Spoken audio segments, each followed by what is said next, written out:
The industrial district never sleeps, but at this hour it breathes differently. Slower, more dangerous. Steam rises from manholes like ghostly fingers, and the distant hum of machinery provides a soundtrack for society's forgotten corners. This is where people end up when the world has finished with them, where dreams go to die among the debris of broken lives.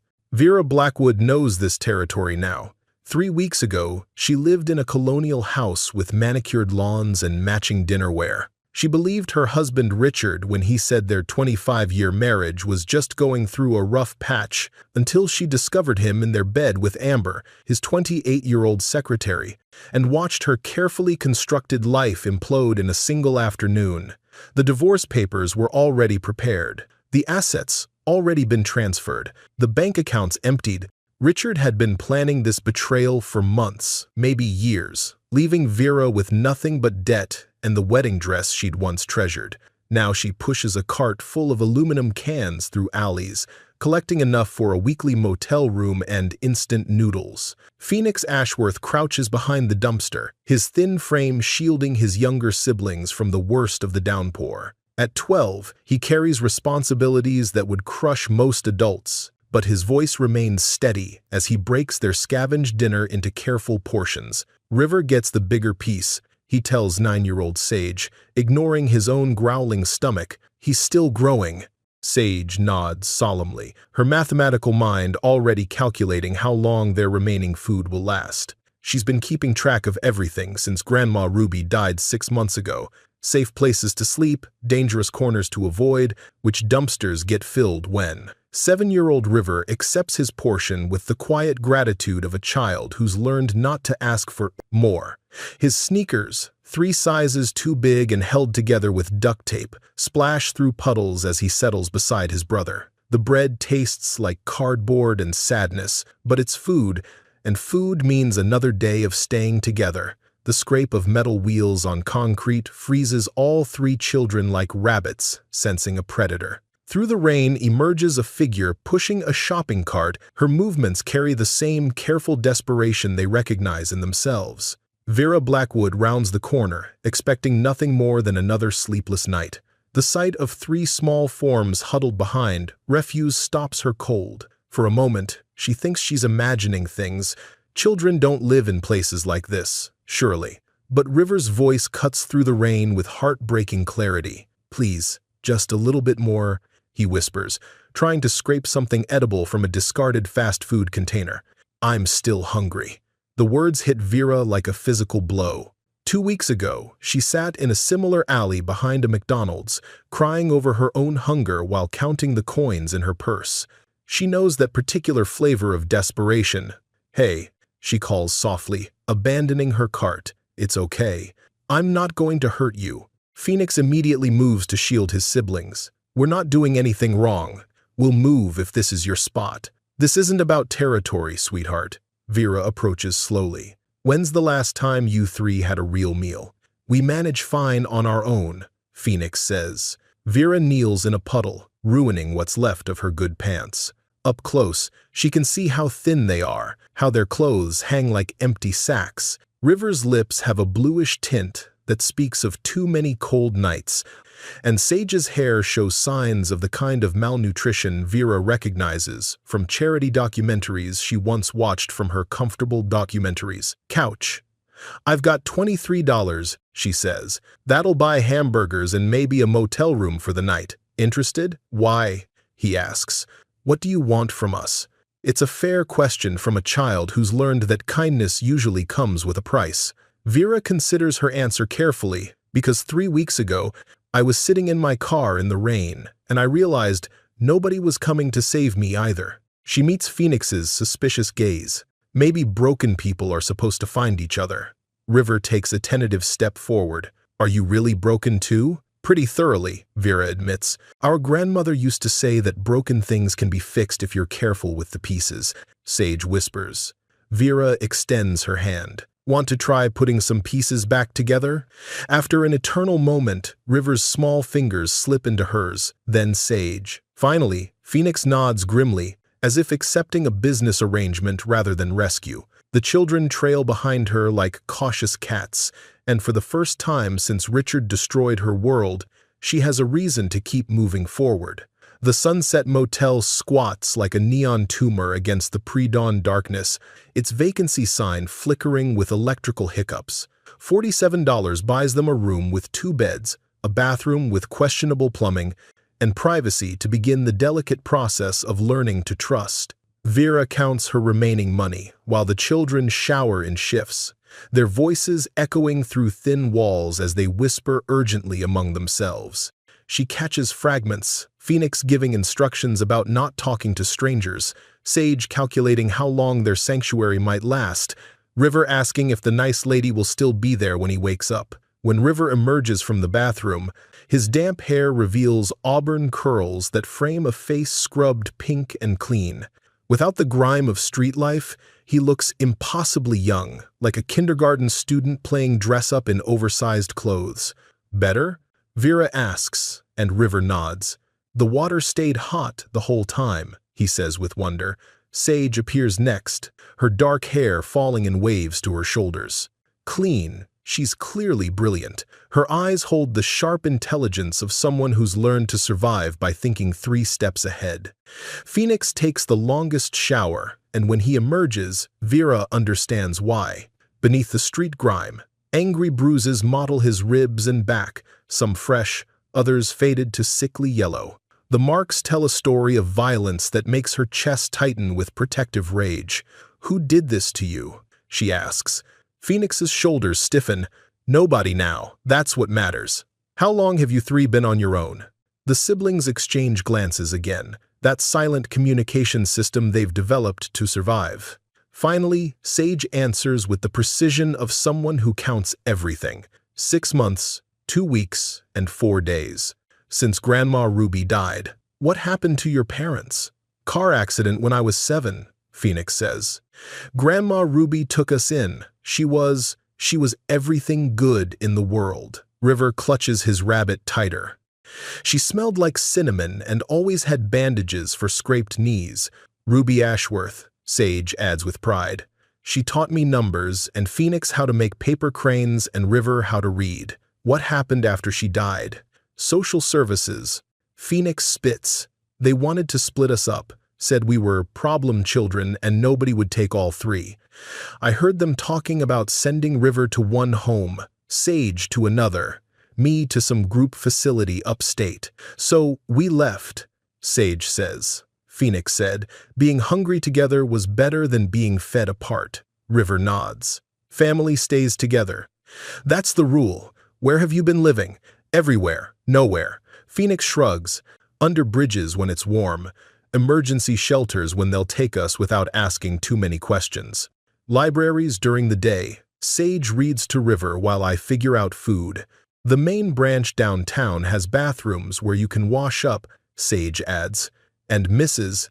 Chen, at the circulation desk, sometimes lets River nap in the children's section if he's quiet. They speak of homelessness like experts. 6 months of surviving on streets has given them graduate-level education in society's blind spots. They know which restaurants throw away perfectly good food, which church groups ask questions and which ones just feed people, which adults can be trusted and which ones call authorities. What about school? We go sometimes," River says. "Phoenix taught me to read real good, so I don't get behind." "Really well," Sage corrects. "Grammar matters." Phoenix manages a small smile. Sage is scary smart. She does math problems in her head that I can barely figure out on paper. And River. River remembers everything. Stories, songs, faces. He's got a gift. The love in his voice when he talks about his siblings transforms his thin face. This is a boy who's found purpose in protection, meaning in sacrifice. Vera recognizes the fierce determination because she felt it herself once, before Richard systematically convinced her that her dreams didn't matter. "What about you?" Sage asks suddenly. "Why were you collecting cans in the rain?" "My husband left me," she says. 25 years of marriage, gone overnight. He kept everything, house, money, even the car was in his name. Turns out being a housewife doesn't give you many marketable skills when you're 52 years old. That's stupid, River says. Taking care of people is the hardest job their island. River's right, Phoenix agrees. Their automatic defense of her worth surprises Vera. Children who have every reason to be bitter and selfish instead offer instant solidarity with another abandoned soul. So what happens now? She asks. Now we sleep, Phoenix says. Tomorrow we figure out the next thing. That's how it works, one day at a time until something better comes along. River yawns hugely. Will you still be here when I wake up? Where else would I go? She says softly. River's smile could power the flickering neon sign outside as he snuggles under clean sheets for the first time in months. Clutching his rabbit, Vera realizes she's just made the most important promise of her life. 3 months pass like pages turning in a story about resilience. The weekly motel gives way to a month-to-month efficiency apartment in a building where half the residents pay in cash and nobody asks uncomfortable questions. It's cramped, with peeling linoleum and a refrigerator that hums like a dying animal, but it's theirs. Vera finds work at Murphy's Diner, a 24-hour establishment that serves truckers, third-shift workers, and insomniacs seeking refuge in fluorescent-lit booths. The pay is barely above minimum wage, but tips from customers who appreciate her genuine smile and careful attention to their stories supplement their meager income. The children adapt with the flexibility of survivors. Phoenix, now 13, has grown 2 inches and gained 15 pounds. The hollow look around his eyes has softened, replaced by something that might eventually become childhood if given enough time and security. He walks River to the elementary school each morning, then continues to the middle school, where his quick intelligence and fierce determination to catch up impress teachers who might otherwise write off another kid from the wrong side of town. Sage, 10 now and impossibly bright, helps Vera balance their budget with the precision of an accountant. She's created spreadsheets tracking every expense, calculating exactly how much they need for rent, utilities, food, and what she calls emergency reserves. River 8, and finally putting some meat on his bones, blooms under consistent meals and bedtime stories. His vocabulary expands daily as he devours books from the library, and his drawings cover every available surface in their small apartment. The recurring theme is always the same: stick figures holding hands under sunshine, with "My Family" written in crayon across the top. Their routines develop organically. Breakfast together before school, no matter how early Vera's shift starts. Homework sessions at the diner during slow afternoon periods, with River reading aloud while Phoenix helps Sage with advanced mathematics that challenges even her quick mind. Bedtime rituals involving stories, often made up collaboratively, where brave children overcome impossible odds through cleverness and loyalty. Phoenix still wakes screaming some nights, his body remembering threats that no longer exist. During these episodes, he doesn't recognize Vera or his siblings, fighting invisible attackers with desperate fury.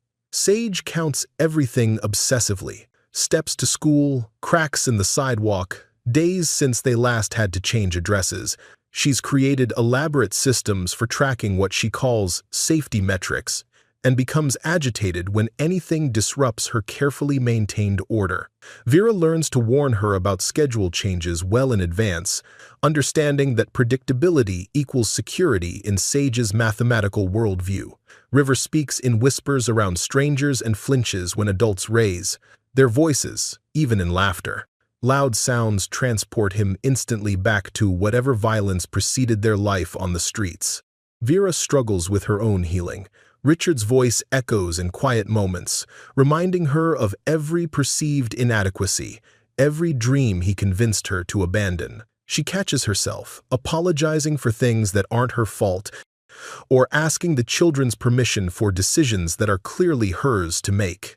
The first time Phoenix laughs at something silly on television, his genuine mirth filling their small living room, Vera has to excuse herself to cry in the bathroom when Sage proudly shows her a math test with "excellent work" written in red ink across the top, her face glowing with pride. Vera understands how it feels to be truly needed, When River starts calling her Mama Vera without prompting, as natural as breathing, she knows they've crossed some invisible threshold into real family territory. Their neighbors in the apartment building become an extended support network of sorts. Mrs. Rodriguez from 2B sometimes watches River after school when Vera's shift runs late. Old Mr. Patterson teaches Phoenix basic electrical work in exchange for help carrying groceries. The building manager, a gruff veteran named Eddie, pretends not to notice when their rent is 2 days late and slips gift certificates to the local grocery store under their door around holidays. At Murphy's Diner, Vera becomes known for her way with difficult customers and her ability to remember regular orders without writing them down. Frank, the night manager, appreciates her reliability and promotes her to assistant manager after 2 months. The children become fixtures at the diner during Vera's weekend shifts. Phoenix helps bus tables and earns tips from customers charmed by his politeness. Sage organizes the receipt system with military precision. River draws pictures for the walls and charms truckers into telling stories about their travels. The staff adopts them informally. Cook Maria always has extra food that accidentally gets made, and waitress Dorothy brings books from her own children's collections. One evening, sharing dollar store spaghetti and playing cards with a deck missing 3 queens, River looks up with sauce on his chin and announces, "We're like a puzzle, aren't we? All our broken pieces fit together just right. The best kind of puzzle." Vera agrees, but Phoenix, always the guardian, studies her face with concern beyond his years. "Are you happy, Mama Vera? Really happy, not just pretending for us happy?" "I think I'm learning what happy means again," she tells him honestly. "For a long time, I thought it meant having nice things or people saying nice things about you, but this, us, here, together, this feels like something deeper than happy. This feels like home." Sage looks up from her calculations. Home is where you do math, homework, and nobody complains about eraser shavings on the table. River adds a card to his precarious tower. Home is where somebody always saves you the last cookie, even when they want it themselves. Phoenix strums a chord on his guitar. Home is where people care more about who you are than where you came from. That night, after the children are asleep, Vera sits by the window looking out at their neighborhood. It's not a good area. Police sirens provide a regular soundtrack, and she's learned which streets to avoid after dark, but it's theirs, earned through honest work and protected by fierce love. She thinks about Richard occasionally, usually when bills pile up or the car makes expensive noises. He's probably married to Amber by now, living in the house Vera once maintained, sleeping in the bed where he betrayed everything they'd built together. Part of her wonders if he ever thinks about her, if he feels any guilt for leaving her with nothing. As autumn settles over their neighborhood, painting the scraggly trees in shades of rust and gold, Vera allows herself to believe that their hardest days might be behind them. They've found their rhythm, their roles, their small but significant place in the world. The lunch rush at Murphy's Diner typically brings a predictable mix of construction workers, office employees seeking cheap comfort food, and retirees stretching their coffee across entire afternoons. So when the impeccably dressed gentleman slides into booth 7 on a Tuesday in November, every head in the place turns. Aldrich Pemberton III looks like he stepped out of a different century, silver hair perfectly groomed, wool overcoat that probably cost more than Vera's monthly rent, hands soft enough to suggest he's never done manual labor. Vera approaches with her usual professional smile. "Good afternoon. What can I get you today?" "Coffee, black, and perhaps a moment of your time, Mrs. Blackwood. Do we know each other?" she asks carefully. "We haven't met, but I've been watching your family for some time. Please sit when you have a moment. This concerns the Ashworth children." Vera's blood turns to ice water. She sets down the coffee pot with shaking hands, mind racing through worst-case scenarios. Someone has reported their living situation. Someone wants to take the children away. Someone has discovered that their enrollment in school, their medical care, their entire existence operates in a legal gray area held together by careful lies and Murphy's forged documentation. 5 minutes. she tells him, then hurries to the kitchen. Maria, can you cover my tables? Family emergency. Maria, who's watched Vera transform from desperate refugee to competent manager, nods immediately. Vera slides into the booth across from Pemberton, her hands clasped to hide their trembling. What do you want? First, let me assure you that I'm not here to disrupt the remarkable life you've built with Phoenix, Sage, and River. Quite the opposite, actually. Pemberton opens an expensive leather briefcase and withdraws a manila folder thick with documents. I'm an attorney specializing in estate law. More specifically, I'm the executor of Ruby Ashworth's will.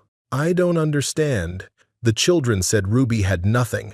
Ruby had many things, Mrs. Blackwood. Dignity, wisdom, the ability to inspire fierce loyalty in her grandchildren. But you're correct that she appeared to have no material wealth. Pemberton's eyes twinkle with something that might be amusing. Appearances can be deceiving. He opens the folder, revealing documents that look important and expensive. Legal letterhead, official seals, signatures in heavy black ink. Ruby Ashworth was born Ruby Cornelius in 1947. Her father was Cornelius Ashworth, who made his fortune in railroads, shipping, and eventually technology investments. When Ruby eloped with jazz musician Tommy Ashworth in 1967, her father publicly disowned her. Publicly?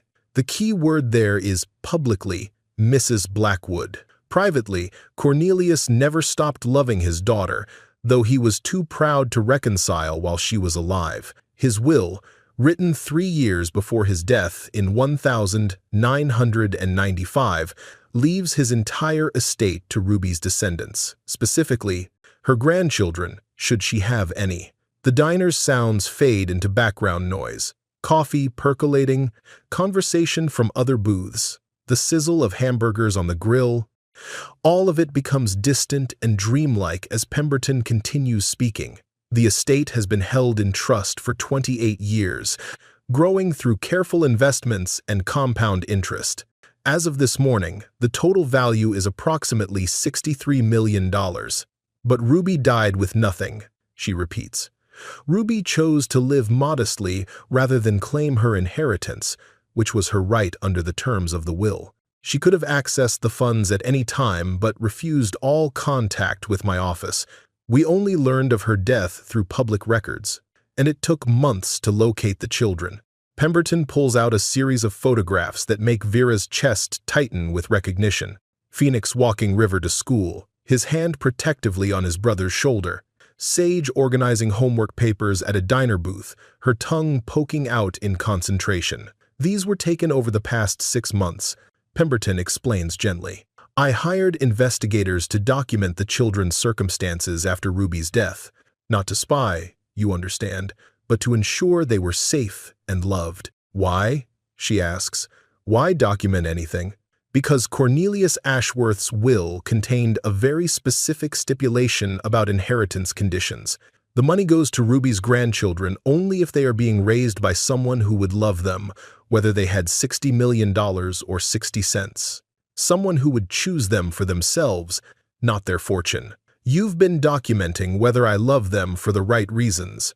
I've been documenting that you do love them, Mrs. Blackwood, that you sacrifice for them daily without complaint, that you celebrate their victories as if they were your own biological children, that you've created a home filled with laughter and learning despite having very little money. Pemberton's voice grows warm. Cornelius Ashworth was specific about what he wanted for his great-grandchildren. He wanted them raised by someone who understood that the best things in life can't be purchased. The children don't know, she says suddenly. No, I wanted to speak with you first, to explain the situation and discuss next steps. This will change their lives dramatically, and they'll need guidance from someone they trust. $63 million.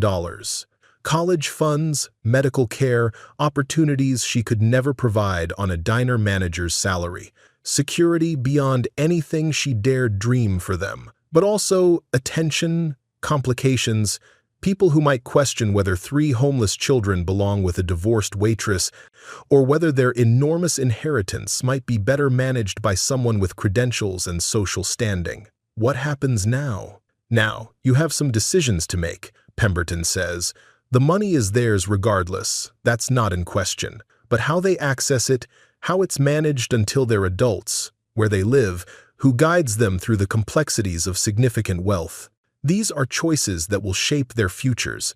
The coffee in Vera's cup has grown cold, but she barely notices.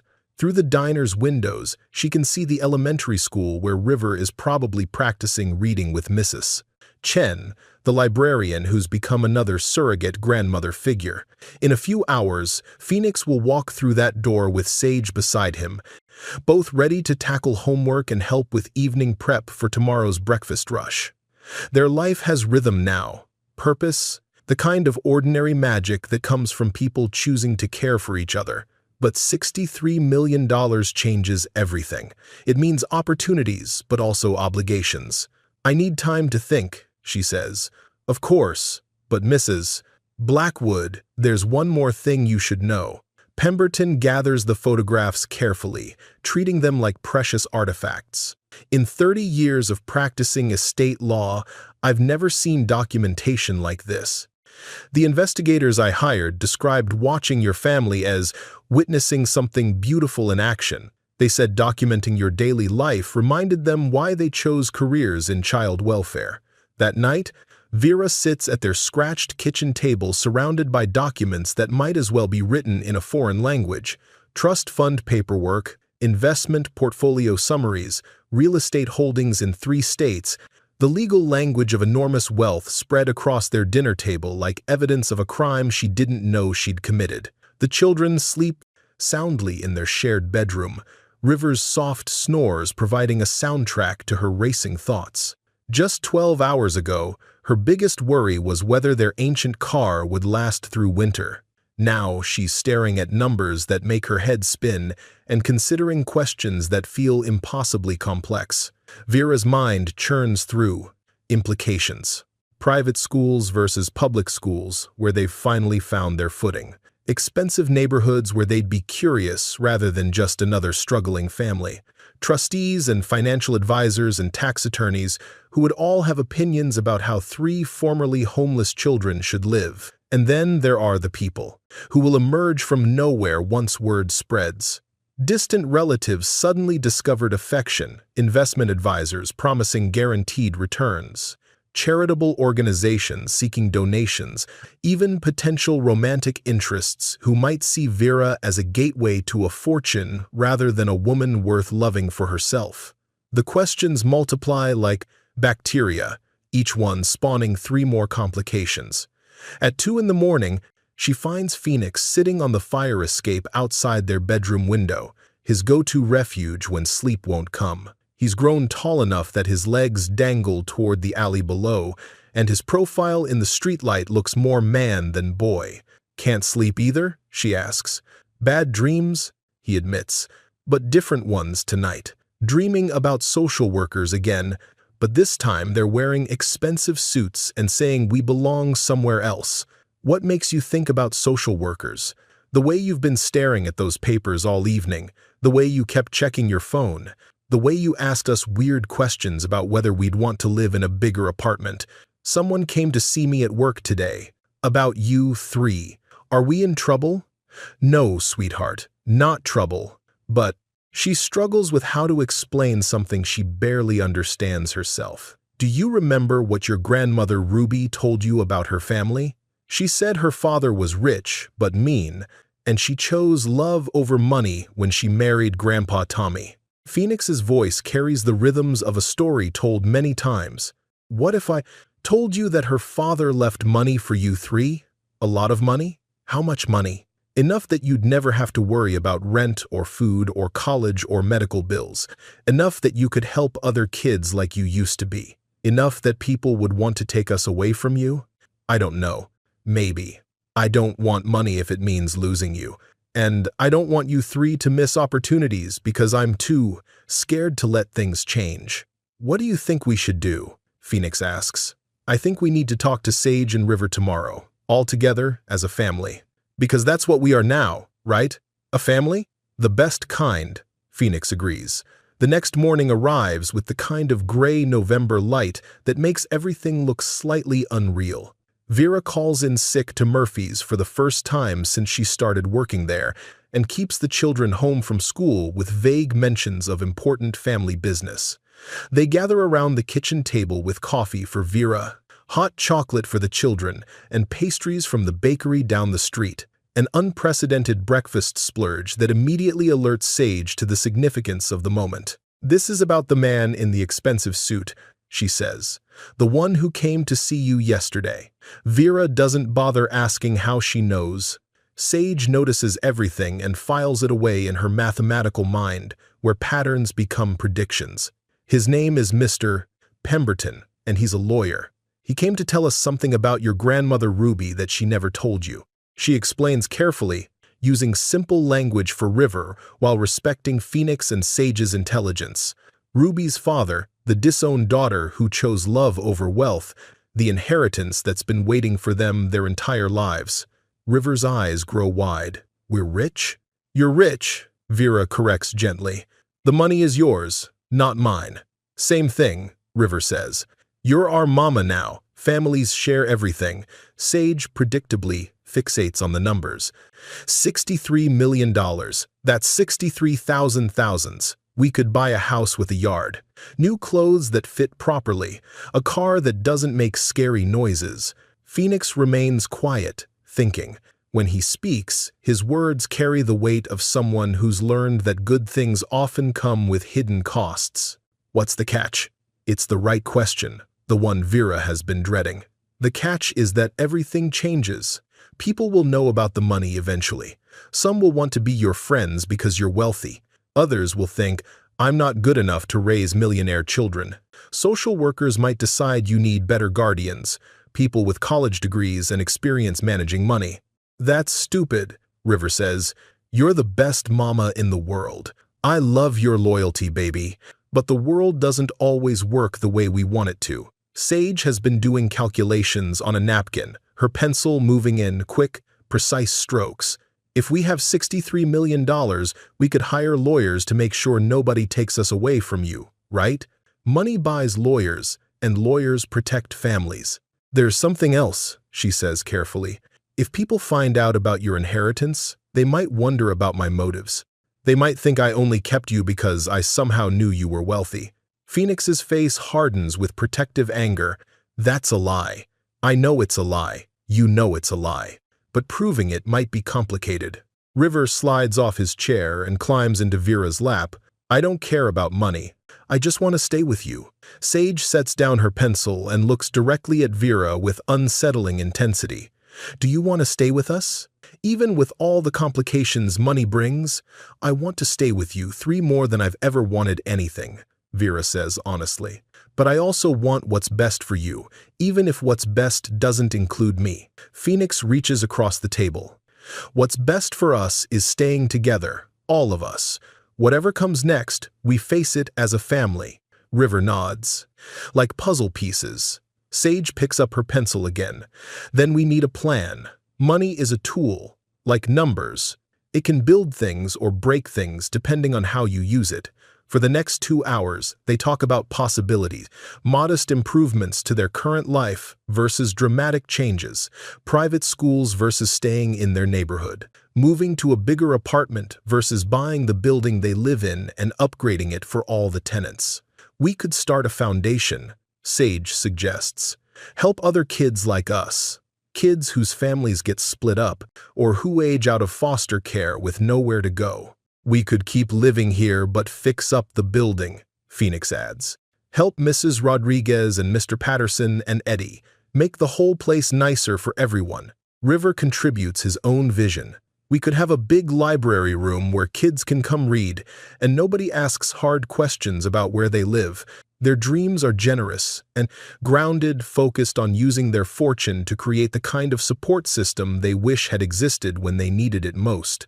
Vera listens and feels her heart swell with pride at these children who've been given incredible wealth and immediately think about sharing it. The story, breaks on a slow news day in December when a junior reporter at the local paper gets a tip about the diner waitress who struck gold. The headline screams across the front page, "Homeless children inherit millions. Guardian had no idea of their wealth." By noon, 3 news vans are parked outside Murphy's Diner and their apartment building. Reporters with perfect hair and microphones thrust questions through car windows. How does it feel to go from poverty to millions overnight? Did you suspect the children were wealthy? What are your plans for the inheritance?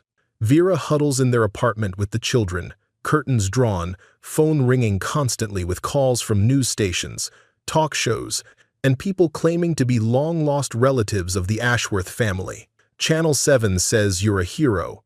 Sage reports, scrolling through news coverage on Vera's phone. But the comments section says you probably knew about the money all along. Phoenix paces their small living room like a caged animal. They're calling us the millionaire orphans. They keep using pictures from when we were homeless, like we're still those scared kids hiding behind dumpsters. River presses against Vera's side. I don't like when strangers know my name. The attention brings unwelcome visitors. Chilled Protective Services arrives with questions about the children's living situation and Vera's legal guardianship status. The investigator, Miss Janet Crawley, examines their cramped apartment with obvious disapproval. Mrs.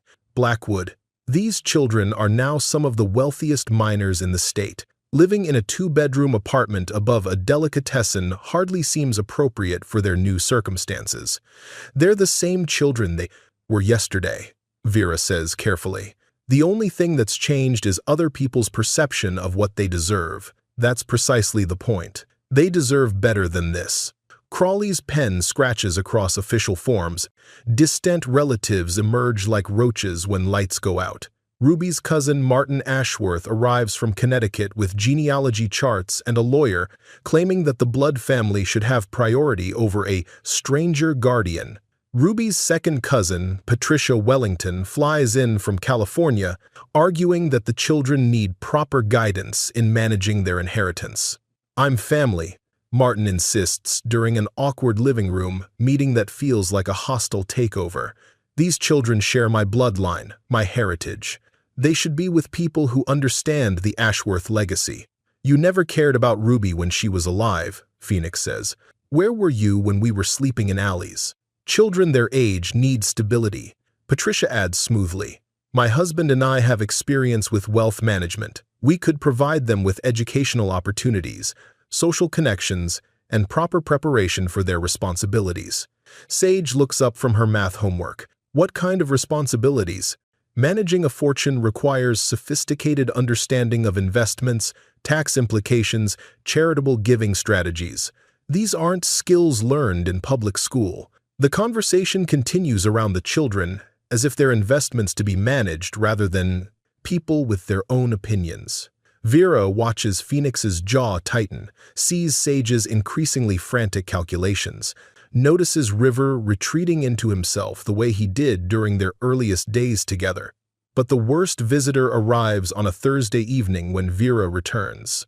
From Murphy's to find Richard waiting in the lobby with Amber, his secretary turned fiancé. He looks exactly the same. Expensive haircut, confident smile, the aura of someone who's never doubted his right to take whatever he wants. Hello, sweetheart, he says. I heard about your little windfall. Congratulations! Vera steps away from his touch. What do you want, Richard? Just to talk. These children need proper guidance, someone with financial experience. His smile doesn't reach his eyes. We could work something out. A partnership, perhaps. I could help manage their assets while you handle the day-to-day care. You want to help manage money that belongs to my children? Let's be realistic, Vera. You're a diner waitress. Do you really think you're qualified to guide 3 multimillionaire children? They need someone who understands investments, business opportunities, and wealth preservation. Richard's voice carries the same condescending tone that once made her feel small and grateful.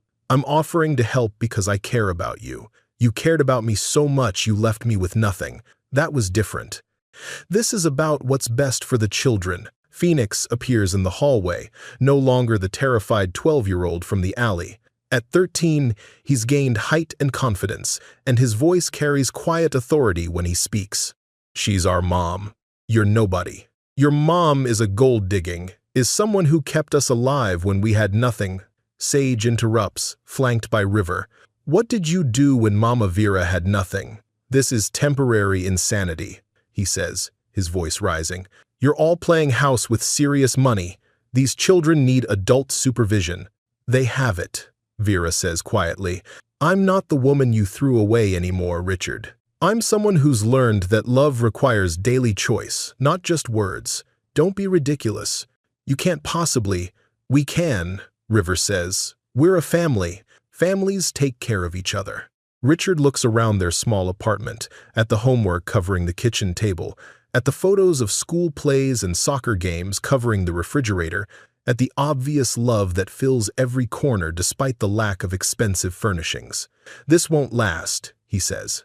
When reality sets in, when you realize what you're actually dealing with, you'll need help. Real help. He leaves with Amber trailing behind, but his words linger like smoke. The encounter leaves everyone shaken, not because of his threats, but because of what he represents. A world that sees their family as temporary, their love as insufficient, their choices as naive. That night, as they sit around the dinner table sharing takeout Chinese food and processing the day's invasions, River asks the question they're all thinking. Are we going to have to prove we love each other now? It's Phoenix who answers. Some people won't understand what we have, but understanding isn't required for love to be real. Sage nods. The math is simple. We were a family when we had nothing. We're a family now that we have something. The numbers changed, but the equation didn't. Vera looks around the table at these extraordinary children who've taught her more about courage and loyalty than 25 years of marriage ever did. Tomorrow will bring more challenges, more people questioning their choices, more pressure to conform to others' expectations of how wealthy children should live. The inheritance that brought them attention was never their real fortune. Their real fortune was finding each other in that rain-soaked alley and choosing, every day since, to stay found. The custody hearing begins on a gray January morning that mirrors the mood in Family Court Room 3B. Judge Elena Morrison, a woman in her 60s with silver hair and penetrating eyes, presides over what has become a media circus disguised as a legal proceeding. The courtroom fills with an unlikely assembly. Reporters in the back rows, social workers with briefcases full of assessments, the distant relatives with their expensive lawyers, and Richard sitting smugly beside his attorney as if he has any legal standing in the matter.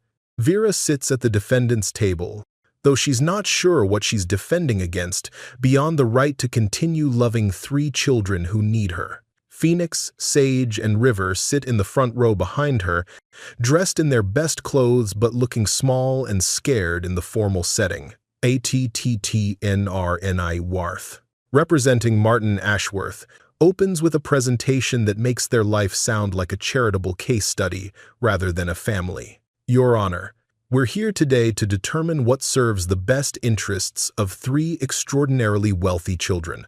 While Mrs. Blackwood's kindness in caring for them during their period of homelessness is commendable, the children's circumstances have changed dramatically. Stone presents financial documents highlighting the complexity of managing a $63 million inheritance. He calls expert witnesses who testify about the sophisticated financial knowledge required for wealth preservation, the importance of proper social connections for future business opportunities, and the educational advantages available to children in their economic bracket. Mr. Martin Ashworth offers these children something Mrs. Blackwood cannot: genuine family connection, experience with significant wealth, and the resources to provide world-class opportunities. He has established trust funds at prestigious preparatory schools, secured college admissions consultants, and created internship programs at major financial institutions. Patricia Wellington's attorney, Miss Helen Carter, takes a different approach, focusing on stability and proper social development. Your Honor, Children of this economic status require careful preparation for their roles as philanthropists and business leaders. Mrs. Wellington and her husband have successfully raised 3 children in similar circumstances. They understand the unique challenges of wealth, the importance of discretion, and the social responsibilities that come with significant resources. Carter presents psychological evaluations, suggesting that the children need peer groups of similar socioeconomic status and guidance from adults who understand the complexities of inherited wealth. She argues that while Vera's intentions are admirable, love alone isn't sufficient preparation for the responsibilities awaiting them. The state's attorney, James Mitchell, presents the official Child Protective Services recommendation that the children be placed with qualified guardians who can better prepare them for their unique circumstances while ensuring their emotional well-being. While Mrs. Blackwood has provided adequate care during the children's transition period, their permanent placement requires consideration of factors beyond basic needs. These children will face challenges that most guardians aren't equipped to handle: media attention, financial predators, the social isolation that can come with extreme wealth. When it's time for Vera's defense, her court-appointed attorney, public defender Sarah Garcia, seems overwhelmed by the complexity of the case and the resources arrayed against them. Her presentation focuses on the children's happiness and stability, but lacks the polish and expert testimony of the other sides. Your Honor, the children are thriving in Mrs. Blackwood's care. Their grades have improved dramatically, they've formed healthy friendships, and they express strong attachment to their current guardian. Sometimes the best interests of children are served by maintaining the loving relationships they've already formed. Garcia calls character witnesses from Murphy's Diner and their apartment building, people who testify about seeing the family's daily interactions, but their working-class testimony seems inadequate against the expert opinions about wealth management and educational opportunities. The tide turns when Mr. Aldrich Pemberton takes the stand. Your Honor, I've been the executor of the Ashworth estate for 28 years. I knew Cornelius Ashworth personally, and I understand his intentions better than anyone in this courtroom. Pemberton's testimony reveals documentation that changes everything. For the past year, he's been quietly compiling evidence of the family's daily life. Photographs of homework sessions at Murphy's Diner, videos of Phoenix teaching River to ride a second-hand bicycle, recordings of Sage explaining mathematics while Vera counts tips. Cornelius Ashworth's will contained specific provisions about the character of the children's guardian. The inheritance goes to his great-grandchildren only if they're being raised by someone who would love them without regard to their wealth. Mrs. Blackwood passed that test before she knew it existed. The courtroom falls silent as Pemberton presents financial records showing that Vera has never touched the children's trust funds, despite having legal access as their guardian. Every school supply, every piece of clothing, every meal has been paid for with money Mrs. Blackwood earned at Murphy's Diner. She treated their inheritance as belonging to them alone, even when accessing those funds would have significantly improved their living conditions. The evidence is overwhelming. A woman who's consistently chosen the children's well-being over her own comfort, who's made sacrifices that were never required or expected, who's loved them through trauma and healing with no expectation of reward. When the children are allowed to testify, their words carry more weight than any expert opinion. River, small for his 8 years but steady in his convictions, approaches the witness stand with his stuffed rabbit tucked under his arm. "Mrs. Judge," he says solemnly, "Mama Vera loved us when we lived in her car. She gave us her coat when we were cold. She read us stories when we had bad dreams. She doesn't need our money. She already chose us." Sage's testimony is more analytical but equally powerful. "I've calculated the statistical probability of finding a guardian who would sacrifice her own comfort for children who aren't biologically related to her. The mathematics indicate that Mrs. Blackwood's behavior represents genuine altruism, not opportunism." Phoenix's words are the most devastating. "These people say they want what's best for us, but they didn't want us when we were sleeping behind dumpsters." They didn't want us when we were scared and hungry, and nobody cared if we lived or died. Mama Vera wanted us then. She still wants us now. That's the only math that matters. The courtroom erupts in whispers and emotional reactions. Judge Morrison calls for order, but the damage to the relatives' case is evident. Their lawyers scramble to redirect focus to financial qualifications and educational opportunities, but the children's testimony has exposed the hollow core of their arguments. During recess, Richard approaches Vera in the hallway with a final attempt at manipulation. "This is embarrassing for everyone," he says quietly. "You're in over your head, and these children are going to suffer for your pride. Accept help while you still can. The only suffering here is watching people try to buy children who aren't for sale."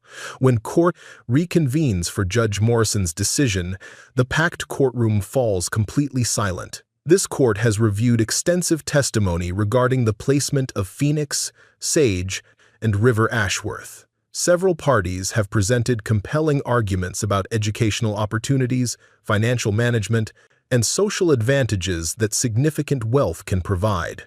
Vera's heart pounds as the judge's words seem to lean toward the relatives' arguments.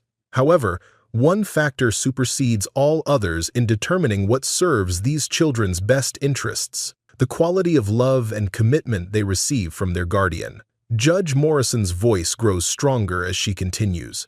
"The evidence presented shows that Mrs. Blackwood has demonstrated extraordinary selflessness in caring for these children. She has consistently chosen their needs over her own comfort, supported their individual interests and talents, and created a stable, loving environment where they've flourished academically and emotionally." The courtroom holds its collective breath. Furthermore, the children themselves have testified clearly and consistently about their wishes to remain with Mrs. Blackwood. At their ages, their preferences carry significant weight in custody determinations. Vera's hands shake as she realizes the judge's decision is swinging in their favor. This court recognizes that managing significant wealth requires expertise that Mrs. Blackwood may not possess. Therefore, we order the establishment of professional financial oversight for the children's inheritance, with trustees appointed to ensure proper investment and educational planning. Judge Morrison looks directly at Vera. However, this court also recognizes that love, stability, and genuine commitment cannot be purchased at any price. The children's emotional and social development is best served by maintaining the family unit they've chosen and that has chosen them in lighting. Return. The gavel comes down with finality. This court awards permanent guardianship of Phoenix, Sage, and River Ashworth to Vera Blackwood, with adoption proceedings to begin immediately. The courtroom erupts. The children rush forward, wrapping Vera in embraces that feel like victory and vindication, and coming home all at once. As they leave the courthouse, surrounded by reporters shouting questions about their plans and their future, Phoenix takes Vera's hand with the same protective instinct that guided him through their homeless months. "What happens now, Mama?" Vera looks at her children, legally hers now, officially and forever, and smiles through tears that taste like relief and joy.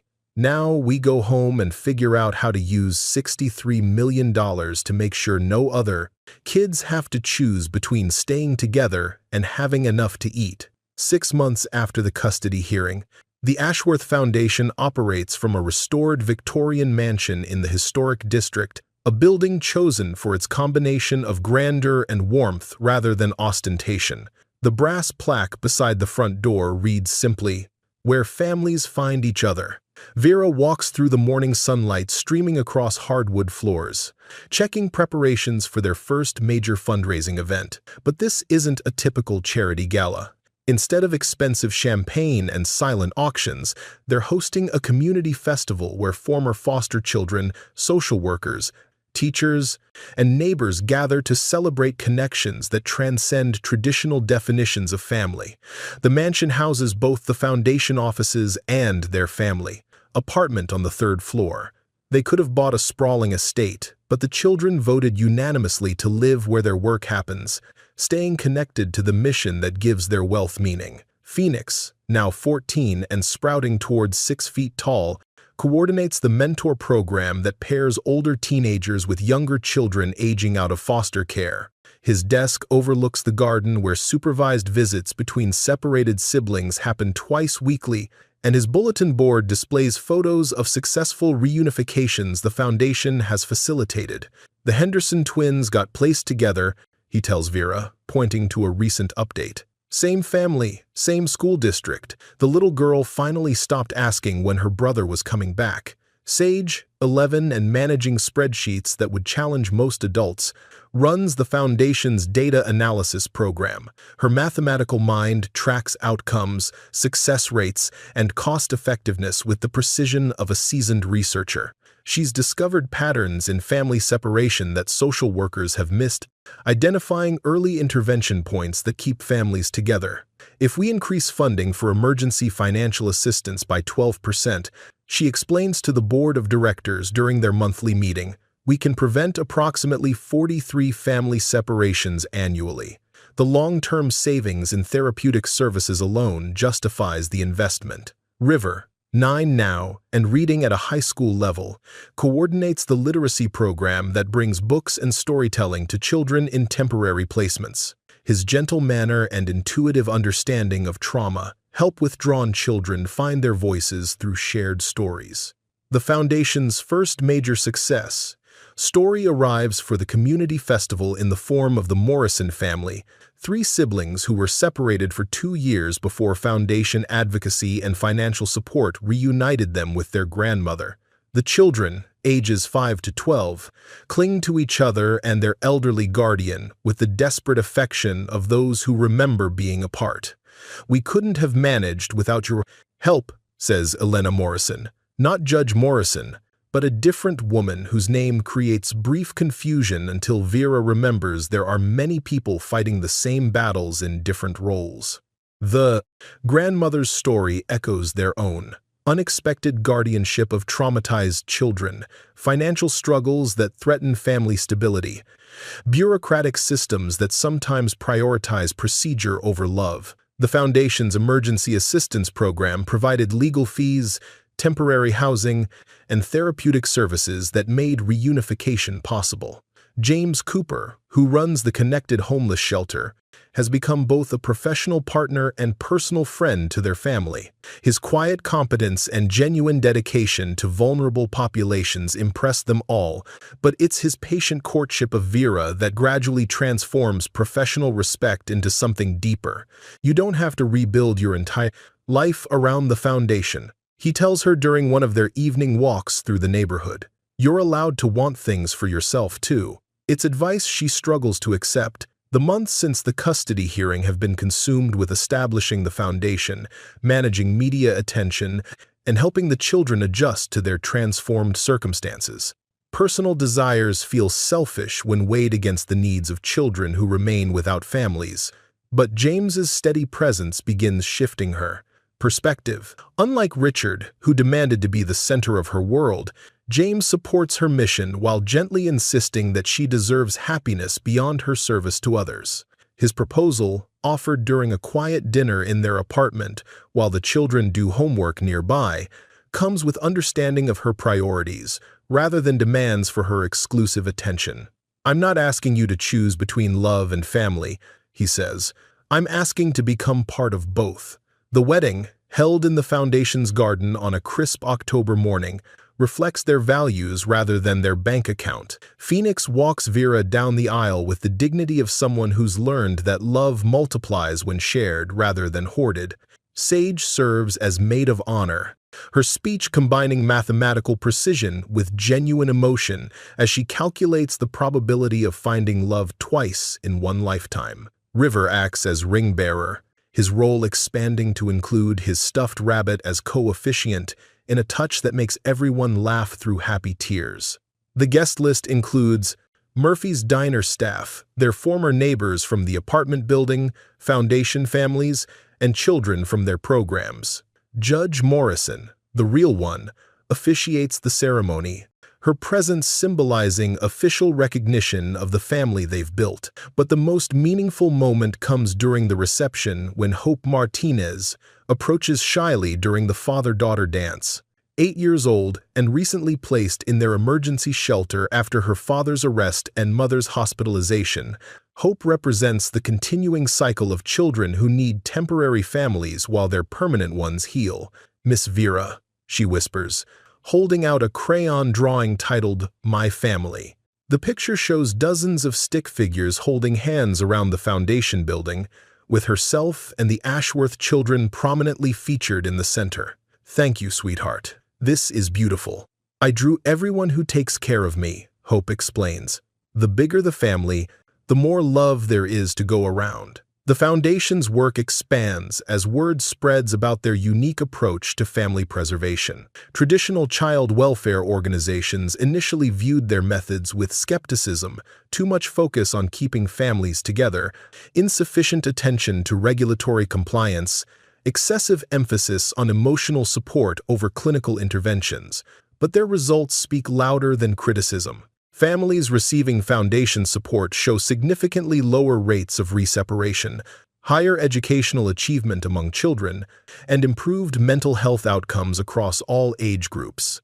The model begins attracting attention from social work researchers and policymakers interested in replicating their approach.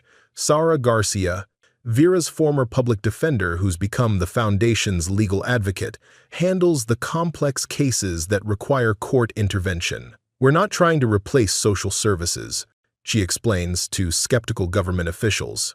"We're trying to fill the gaps that bureaucracy can't address, the emergency car repair that keeps a mother employed, the tutoring that helps a child stay caught up during a family crisis, the counseling that processes trauma before it becomes behavioral problems." The Foundation's approach recognizes that family stability often depends on seemingly small interventions at crucial moments. Emergency funds prevent evictions that would scatter children to different relatives. Transportation assistance maintains sibling connections during temporary separations. Educational support ensures children don't fall behind academically during periods of instability. As their second anniversary approaches, Vera reflects on how much has changed since that rain-soaked night in the alley. The children have grown in height and confidence, their trauma scars fading without disappearing entirely. Phoenix talks about studying social work in college, inspired by witnessing the Foundation's impact. Sage plans to pursue mathematics and public policy, determined to use data analysis to improve systemic responses to family crises. River dreams of becoming a teacher, motivated by his own experience of education as a sanctuary during chaos. But the most profound change is in Vera herself. The woman who once believed Richard's assessment of her worthlessness has discovered capabilities she never knew she possessed. Managing the Foundation requires skills in finance, personnel management, public relations, and strategic planning that she's developed through necessity and determination. The transformation hasn't been without costs. Media attention brings ongoing scrutiny of their family and their choices. Wealthy social circles remain largely closed to them despite their economic status, viewing their background as fundamentally different from inherited or earned wealth. Former friends sometimes treat her with a mixture of envy and suspicion, unable to reconcile the woman they knew with the public figure she's become.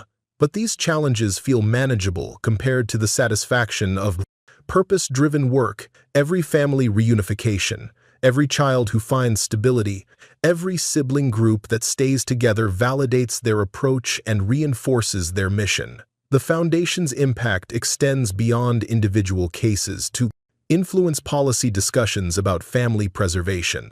Vera testifies before state legislative committees about the cost-effectiveness of prevention versus intervention, the importance of keeping siblings together, and the need for flexible funding that addresses root causes of family instability. Her testimony draws from lived experience as well as Foundation data. Honorable representatives, I stand before you as someone who found 3 children behind a dumpster and discovered that love multiplies when you share it. But I also stand here as someone who's learned that love alone isn't sufficient without systems that support families during crisis. The work continues, expanding in scope and impact as their model proves successful. Other cities inquire about replicating their approach. University social work programs send students for internships. International child welfare organizations visit to study their methods. But success brings its own pressures. Foundation board members suggest expanding operations nationwide, creating satellite offices in major metropolitan areas, developing franchised programs that could serve thousands more families. The potential for impact is enormous, but so are the risks of losing the personal touch that makes their approach effective. During a family meeting in their apartment, surrounded by financial projections and expansion plans, River asks the question that cuts to the heart of their decision. If we help more families, will we still be able to really help them? It's the challenge of sustainable growth, how to maintain quality while increasing quantity, how to preserve the personal relationships that drive healing while serving larger numbers of families in need. Phoenix offers his perspective with the wisdom of someone who's experienced both institutional care and genuine family love. Maybe the answer isn't helping more families ourselves. Maybe it's teaching other people how to help families the way we've learned to help them. Sage adds her mathematical analysis. The multiplication model is more efficient than the addition model. Training other organizations to use our methods could exponentially increase impact without diluting effectiveness. The approach allows them to maintain A&B innovation, their direct service to local families while sharing their expertise with child welfare systems nationwide. It preserves the personal connections that fuel their work while extending their impact far beyond what their single organization could achieve. As they finalize these plans, Vera realizes they've created something unprecedented, a family that exists to help other families exist, a fortune that grows through giving rather than keeping, a legacy based on love multiplied rather than wealth accumulated. The second annual Ashworth Foundation Community Festival transforms the historic district into a celebration of families in all their forms. Food trucks line the streets, many operated by Foundation Program alumni who've used small business loans to achieve independence. A main stage features performances by children's choirs from local schools, including several groups that perform in languages reflecting their neighborhood's diversity. Vera moves through the crowd with the easy confidence of someone who's found her place in the world.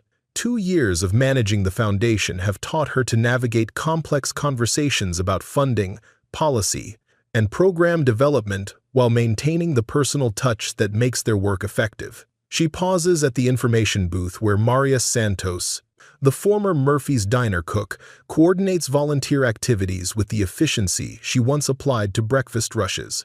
Maria's own story, reunification with her grandchildren after immigration issues threatened permanent separation, illustrates how the Foundation's advocacy extends beyond traditional child welfare cases. Mrs. Vera, the Henderson twins want to show you something. Maria says the Henderson twins, now 8, were among the Foundation's earliest success stories. Siblings separated for nearly a year before Foundation advocacy and financial assistance reunited them with their aunt. Their collaborative painting depicts a house surrounded by figures of different sizes and colors, with "Family is who loves you" written across the top in careful block letters. "We painted it together," explains Jenny Henderson, one of the twins. "Like how families work together." Her brother Marcus adds, "Even when families look different from each other." Phoenix approaches with a group of teenage mentors from their peer support program. At 14, he's become an effective advocate for older children in care, combining his lived experience with communication skills that surprise adults accustomed to dismissed or ignored teenagers. The legislation passed. "Committee," he tells Vera, "the sibling preservation bill will go to the full state Senate next month." The bill, drafted with input from Foundation research and advocacy, requires child welfare agencies to make additional efforts to keep siblings together during placements.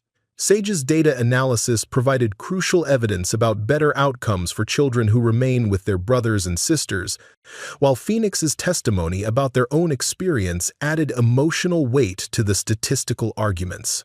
"That's wonderful, sweetheart. Your testimony really made the difference." "Our testimony?" Phoenix corrects. Sage appears at Vera's elbow with her characteristic precision and a tablet displaying real-time festival metrics. Current attendance is approximately 2,300 people. Food sales are exceeding projections by 18%. Media coverage includes 3 television stations and the major newspaper, plus social media engagement that's trending locally. At 11, Sage has developed into a formidable analyst whose mathematical approach to social problems provides unique insights into systemic issues. More importantly, Sage continues, preliminary surveys indicate that 67% of attendees learned something new about child welfare issues, and 38% expressed interest in volunteer opportunities. The festival serves multiple purposes, celebrating successful families, educating the community about child welfare needs, recruiting volunteers, and demonstrating that foundation-supported families are thriving contributors to their neighborhoods rather than charity cases requiring ongoing assistance.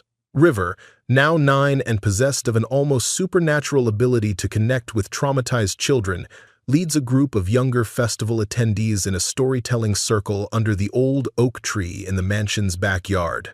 His voice carries clearly as he reads from a book about different types of families, pausing to let children share their own family structures. Families can be big or small, he tells the circle of attentive faces. What matters is that people take care of each other and help each other grow. A small girl raises her hand. What if your first family can't take care of you anymore? Sometimes families change. Sometimes you find new people to love, or sometimes your first family gets help so they can love you better. The important thing is that somebody always cares about you. Hope Martinez, the 8-year-old who drew their extended family portrait at the wedding, sits beside River with the confidence of someone who's found her permanent place. Her adoption by Foundation board member Elena Vasquez was finalized 3 months ago, creating another success story in their growing catalog of positive outcomes. The festival also serves as an informal reunion for families whose crises brought them to the Foundation's attention. The Williams family, whose teenager attempted suicide during a period of homelessness, now runs a peer support group for other families facing mental health challenges. The Chen family, whose immigration status threatened their children's custody, has become advocates for other mixed-status families navigating complex legal systems. James Cooper moves through the crowd with the easy manner of someone not comfortable in diverse settings. His marriage to Vera has created a partnership that extends their individual strengths.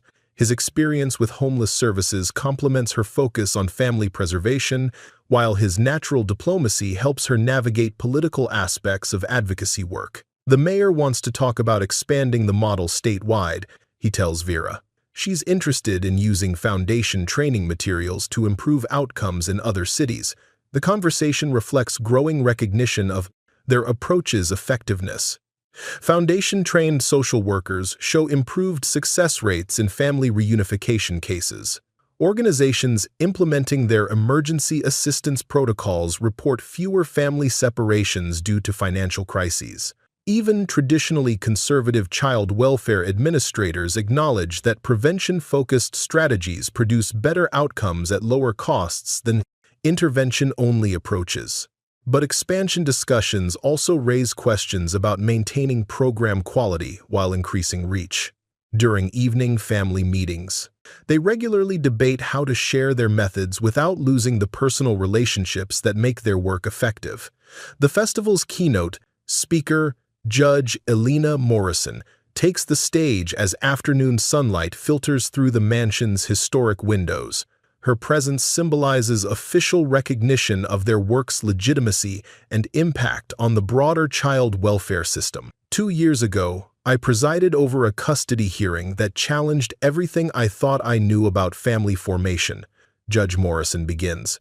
I watched 3 children and 1 adult choose each other with a determination that transcended legal definitions and social expectations. Her speech traces the Foundation's development from personal story to systemic influence, highlighting specific families whose lives were changed by targeted interventions and community support. The Ashworth Foundation has demonstrated something that social work research confirms but practice often ignores. Families are built through daily choices rather than biological connections alone. Love creates kinship. Commitment creates stability. Hope creates possibility. Judge Morrison's endorsement carries weight with community leaders who might otherwise view their work with skepticism. Her reputation for careful legal analysis lends credibility to their advocacy for policy changes and increased funding for family preservation programs. As the festival concludes with a community sing-along led by local children's choirs, Vera stands with her family on the mansion's front steps, watching hundreds of people who've become part of their extended network of mutual support. Phoenix stands tall beside her, his growth spurts making him almost her height. His confidence has solidified into genuine leadership abilities that inspire younger children while earning respect from adults. College recruitment letters arrive regularly, with offers from social work programs that recognize his unique combination of lived experience and academic achievement. Sage organizes programs and information packets with characteristic efficiency, her mathematical mind creating order from the chaos of crowd management. Her plans for studying public policy and data analysis would prepare her to influence child welfare systems at the highest levels, using statistical modeling to improve outcomes for vulnerable families. River distributes balloon animals and book recommendations with equal enthusiasm, his natural empathy making him beloved by children and adults alike. Teachers report that his presence in classrooms creates calm among the most troubled students, and his volunteer work at the homeless shelter demonstrates an intuitive understanding of trauma recovery. James locks up the mansion as festival volunteers, finish cleanup, his quiet competence evident in the smooth coordination of complex logistics.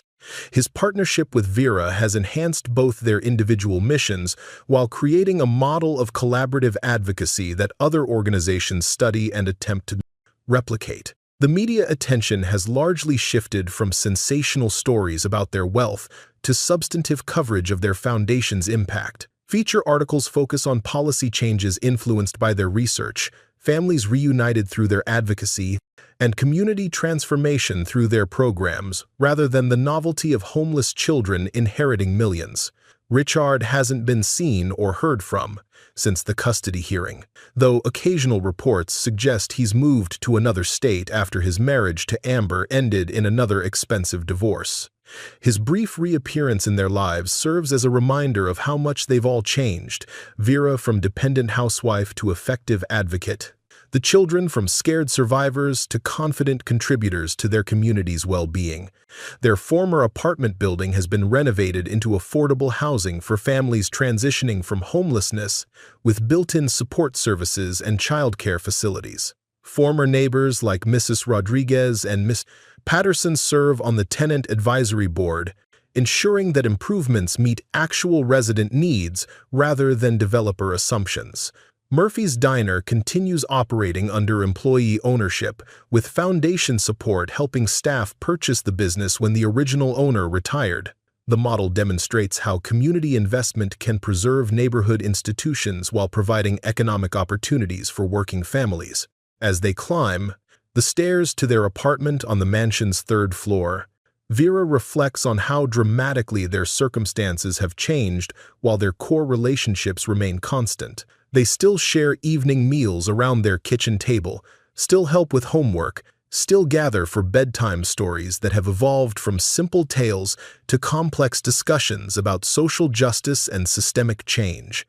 The apartment itself reflects their values: comfortable furniture rather than luxury, family photos rather than expensive art, bookshelves filled with volumes about child development and social work alongside fiction that entertains and adventures that inspire. Their wealth provides security and opportunity but hasn't changed their fundamental preferences for simplicity over ostentation.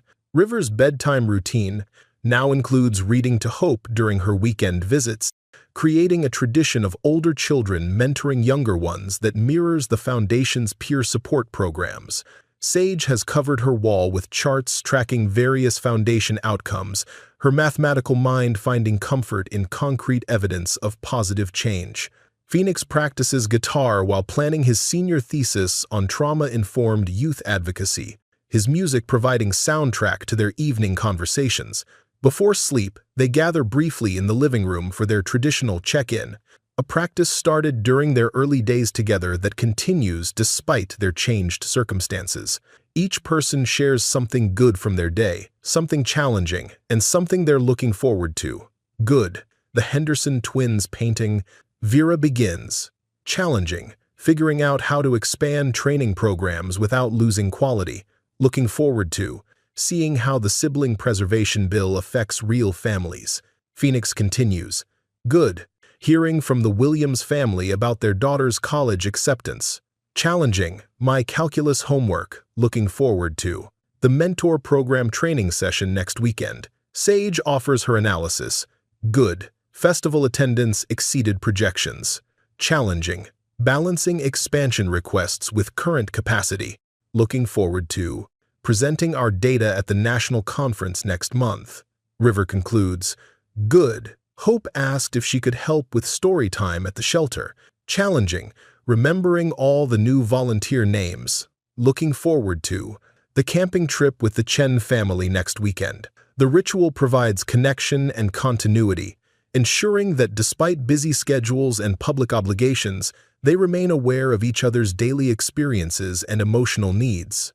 It's evolved from trauma recovery tool to family bonding practice, demonstrating how healing techniques can become lifelong habits that strengthen relationships. As they prepare for bed in their individual rooms within the shared apartment, Vera marvels at how naturally they've grown into their expanded roles while maintaining their essential family dynamics. The children who once huddled behind dumpsters now address legislative committees and design program evaluations, but they still seek her approval for important decisions and still find comfort in her presence during difficult moments.